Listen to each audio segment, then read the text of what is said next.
Hi, I'm Ray Kurzweil. It's great to be with you. I'm a inventor, author. Some people accuse me of being a futurist. I recently joined Google, where I have the title Director of Engineering.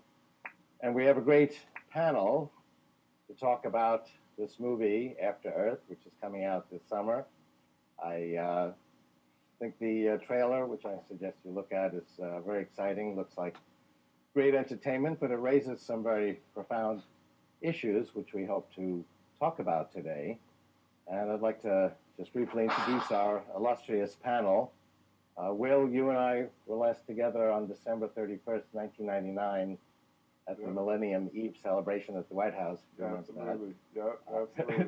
That was a fun time. And Will needs no introduction. As I've described this event to people, people say, "Oh, wow, he's the best loved actor and entertainer in the world." So I'll leave it at that.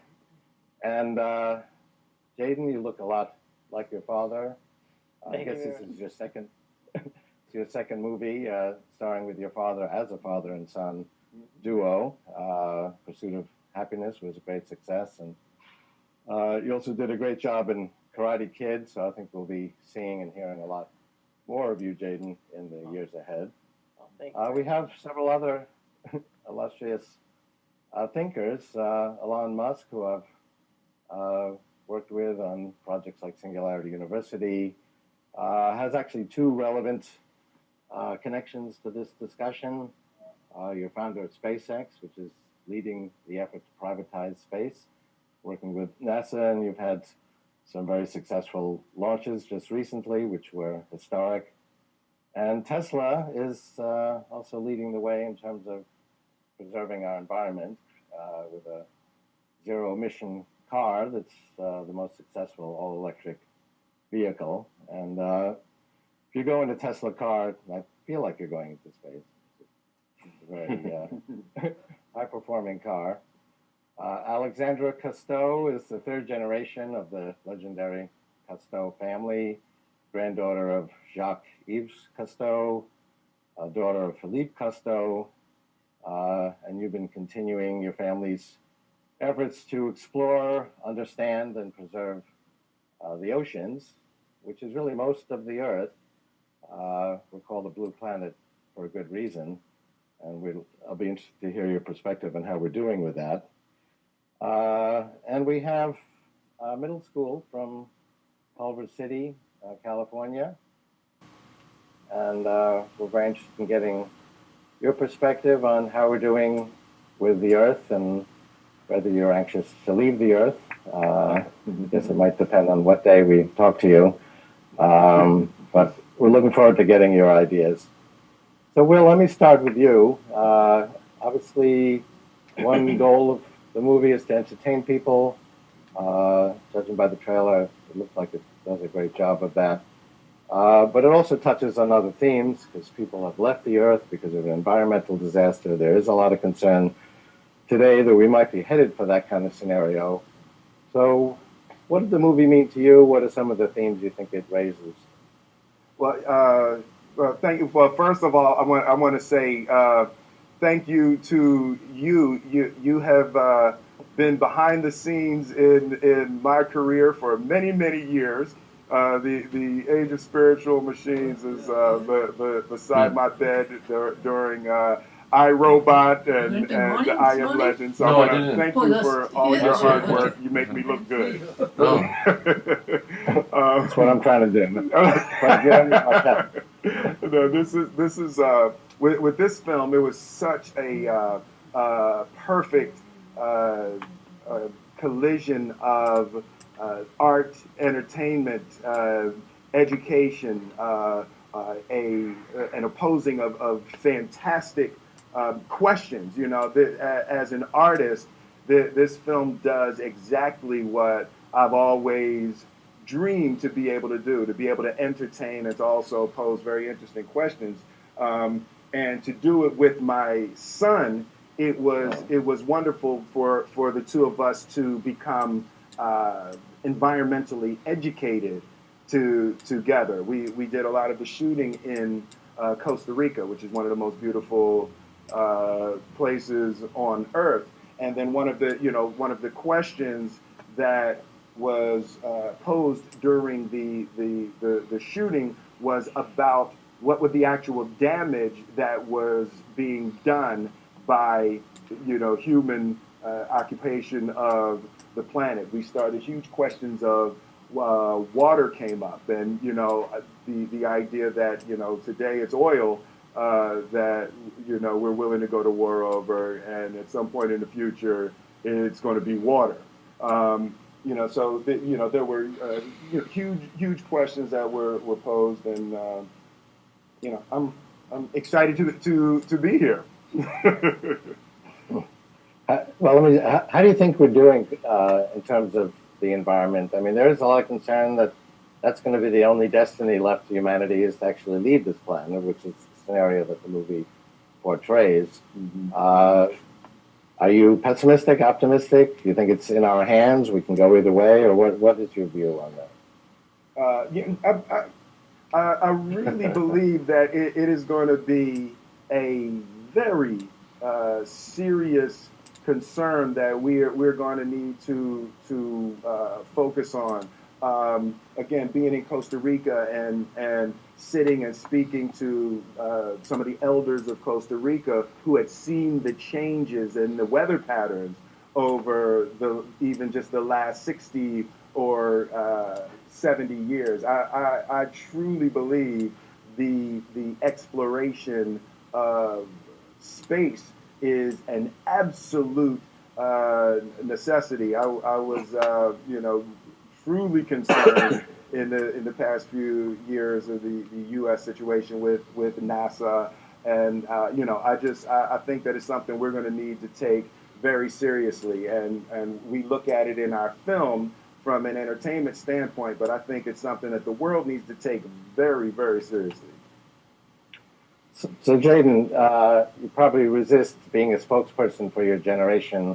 I don't like it when people expect me to be a spokesperson for my generation, but and we have some eighth graders with us as well. We'll hear from them. But from your perspective, how does your generation feel about how we're doing with the environment? Are they pessimistic? Do they think that we can overcome these challenges? I mean, this is a theme that the movie portrays. I mean, our world is going to get to a tipping point, and I don't think that we've reached that tipping point yet. And I feel like if we wanted to stop that, then my generation would have to almost become obsessed with it and say, you know what, we're stopping everything that we're doing wrong right now. No more plastic, only reusable sources, and only solar power. But, it's really something that we're going to have to work on. But I really feel like my generation can get used to, paper bottles and just renewable things easier than somebody that has been living in this world for so long and is used to the standard things. And, I think my generation will take it very seriously and know that tap water doesn't kill you. You can drink tap water, You can use a bottle over and over again, you know what I'm saying? Like, even in our house, we have glass bottles that we just use over and over and over again. And I really think that my generation can really, really be serious about this environmental thing, because if not, we're the ones that are going to be suffering from the consequences. Because no, it's okay. You brought up a great point about tipping point, because that's actually the concern, that things are getting gradually worse, but we might get to a point where suddenly things get drastically worse quickly. Like if you bend a stick, it can bend, and then suddenly it snaps. That's a worry. We'll talk more about that. I'll share my views on how we're doing and what I think a strategy could be for addressing this problem in a moment. But Elon, as I mentioned, you have two connections to this issue. Let's start with space. Do you see space as something, a venture for us to learn more about the Earth and as a contribution to science? After all, in the original space flights, the computer chip was perfected, so that was one fallout of the space program. Or do you see this as a kind of vanguard for where eventually some human beings could actually leave the Earth, and that's going to be a survival strategy for humanity? Well, I think it's I think it's all of those things. I think we want to be a spacefaring civilization. I mean, history is going to fundamentally bifurcate in two directions. Either we're a spacefaring civilization, or we're going to be bound to Earth until some eventual extinction event. I mean, I'm fairly optimistic about the near-term situation in Earth, without suggesting that we be complacent.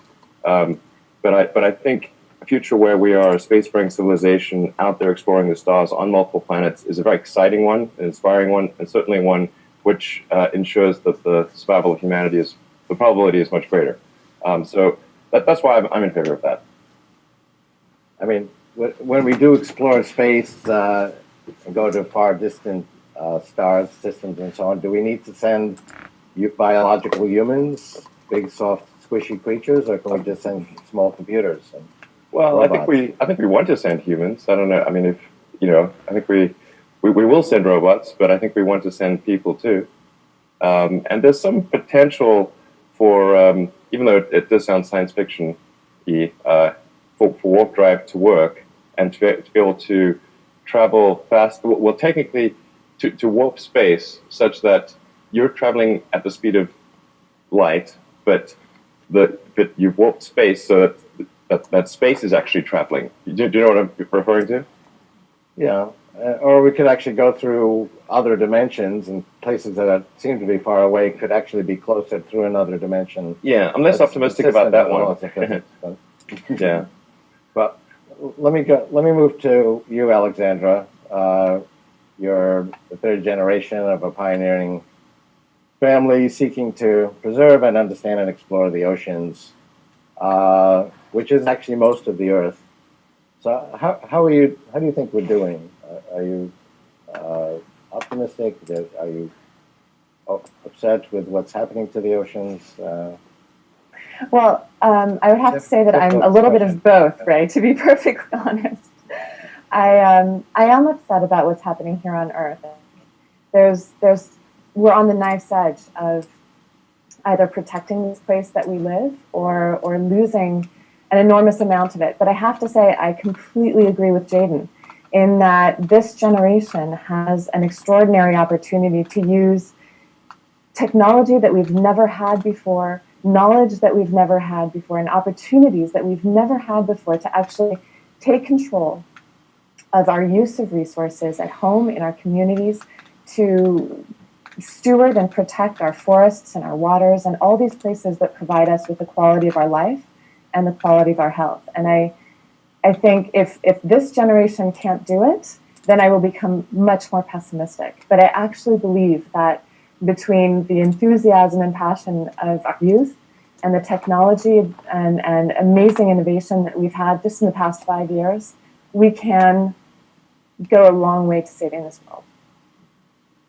Let me just share some of my perspective. I agree with a lot of the comments. Jaden had some great practical suggestions on how we can preserve our environment today. I agree with your comments, Elon and Alexandra. I am also take optimism from recent developments. Larry Page, my new boss, and I were asked by the National Academy of Engineering a few years ago to study all the emerging energy technologies and come up with a plan for the United States. And we selected solar as being the most promising emerging technology because we're applying advanced technologies, nanotechnology, to bring down the cost of solar. So the cost of solar panels is coming down very quickly. As a result, the total amount of solar energy in the world is on a rise. It's on an exponential rise. It's doubling every 2 years. And it's been doing that for 30 years. So right now it's a little over 1%. So people say, oh, 1%, it's a fringe player, nice thing to do, but 1% is not really going to solve the problem, ignoring the fact that 1% is only 7 doublings from 100%. And people dismissed the Genome Project when it was 1%, ignoring the fact that it was growing exponentially. Within 15 years, we could meet all of our energy needs with solar. Solar is actually cost comparative with other forms of energy like fossil fuels without any subsidies in different regions of the world. And that's as the costs come down some more, it'll actually be less expensive. And So I presented this actually to the Prime Minister of Israel recently, and he said, "But Ray, do we have enough sunlight to do this with?" And I said, "Yes, we have 10,000 times more than we need. And after we double 7 more times, and are meeting all of our energy needs through solar, we'll be using 1 part in 10,000 of the sunlight, and it's free. Ultimately, this can be very inexpensive. It has no environmental impact. There are similar issues actually in cleaning up water, similar solutions that are emerging." Similar solutions emerging for food production, housing. It's a complex subject, but if we restrict ourselves to 19th century technologies like fossil fuels, then I would be pessimistic also. If we embrace these new strategies and new technologies, which are environmentally friendly, they're decentralized, they're not subject to disasters like oil spills, then I would be very optimistic. We have actually the means and the knowledge to meet our biological and material needs in an environmentally friendly way. We just have to make the decision to do that. Let me move to Culver City. Do you kids have a question or a comment? I'd like to hear what your generation thinks.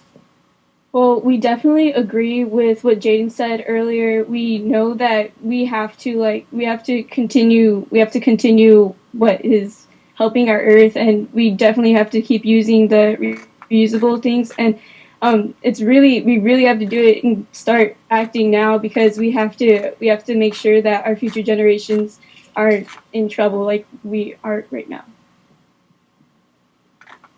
Well, I think that's good advice. Do you have a question for the other panelists? Yeah. After you were done shooting the film, how has your view of planet Earth changed? For Jaden. Well, I feel like I really saw some true beauty in the world after shooting in Costa Rica, and in Eureka, and how different it is.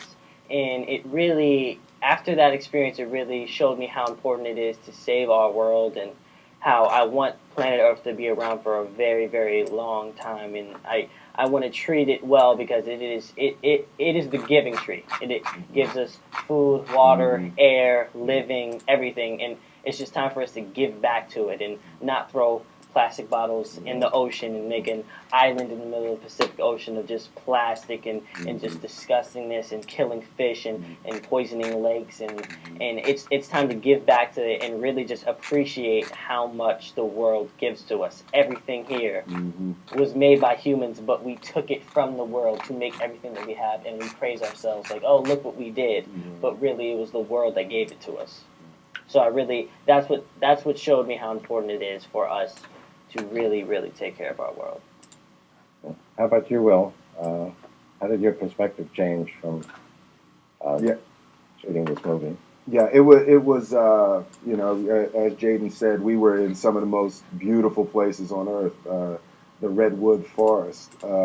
We shot Moab, Utah, and Costa Rica. So, for me, I grew up in a different kind of jungle. I grew up in a concrete jungle, so I grew up in inner city Philadelphia. So it was, even something like, having my shoes off is something that I started to experience more beyond my 30s. I grew up with the idea that concrete was 80% of the environment. So this opportunity was a huge eye opener for me, and even I wouldn't say that there was a disrespect, but there was a lack of understanding. I didn't realize how delicate a tree or an environment or an ecosystem, even something that in the film industry we've been talking about is the footprint of your movie. When you take a movie into a space, you're taking you're bringing food, and you're bringing trailers, and you're bringing generators and all of that. And just really in the last 5 or 6 years has that even come on my radar is something that's like, oh, wow, yes, you are bringing an organism into a delicate environment. A movie company is an organism. So I've become very aware of the movements of the things that I create and the companies that I'm involved with create in the earth. And I want to thank Jaden, because it's absolutely not something that I grew up with or was aware of. So let me ask you a different question. In the movie, you come back to Earth 1,000 years after this environmental disaster, and you find that it's changed quite a bit, and there's been a lot of evolution. Interestingly, there was recently a study came out that showed there actually has been a lot of biological genetic evolution of humans in the last 1,000 years. People thought that we had not changed very much in the last 1,000 years, and actually the evidence shows that there has been a surprising amount of evolution, biological evolution, in the last 1,000 years. My view, though, is that we're going to change much more dramatically through a different kind of evolution, technological evolution, rather than biological evolution in the future. In my view, 50 years from now, let alone 1,000, we're going to be very different, because we're going to merge with machines, already extending our minds with, these little devices we carry around. They'll eventually go inside our bodies and brains, connect our brains to the cloud, make us smarter, and we will, evolve very dramatically in a matter of decades rather than centuries. But what's your view of that in terms of what you think the next 50, 100,000 years would bring, even if we don't leave the Earth? Well, what was really interesting in Jaden and I were discussing this. I started in the music industry, and my first album was released, and there weren't even CDs, So it wasn't until my third album was released that it was on a CD. So I still have my vinyl records. I know, so the explosion and the almost devouring of the entertainment, the way that people take their entertainment by technology was extremely powerful and voracious, the way it was just consumed by technology in a very, very good way.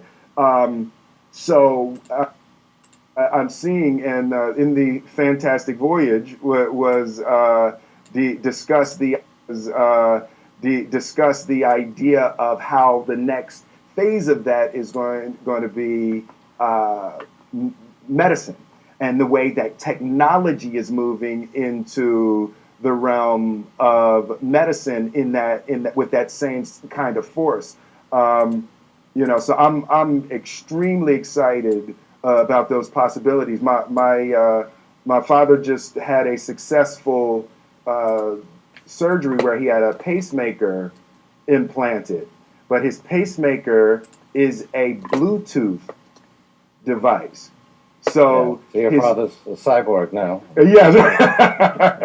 Yes. So his pacemaker is now, it syncs into the telephone system, and his doctor can monitor it from his laptop. And I just thought that was the most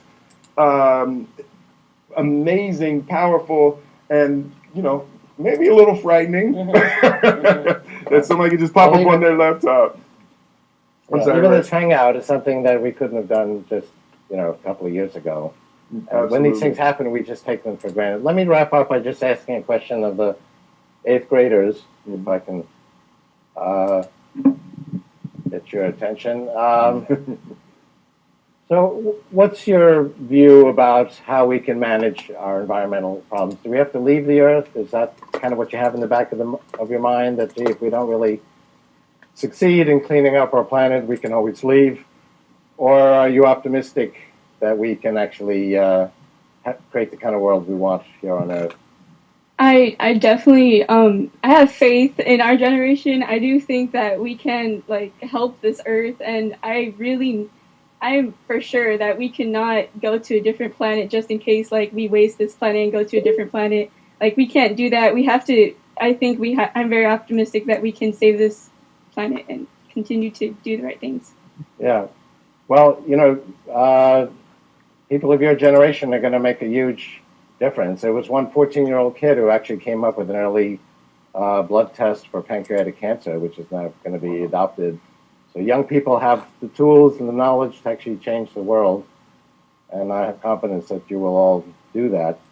So let me thank all the participants, Will Smith and Jaden Smith. Ray, hold on. Jaden had something he wanted to say to Elon Musk. Okay. He just, and I told him that he had to behave, but he wanted. You can just tell him how you feel about him. I was just gonna tell Mr. Musk that the invention of the Tesla is amazing, and in January of next year, I will be getting a Tesla because I feel like it's the most environmentally safe thing to get, and it's simply fly. I didn't want to say that I want to sound intelligent. I want to sound intelligent, but it's fly. You say it's fly. We look forward to seeing you in one. Thank you. Elon Musk, students of Culver City Middle School, Alexandra Cousteau, thank you very much for your participation. This was a lot of fun. Thank you very much. Thanks, everyone.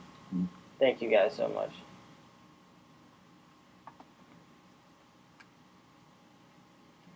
Awkward.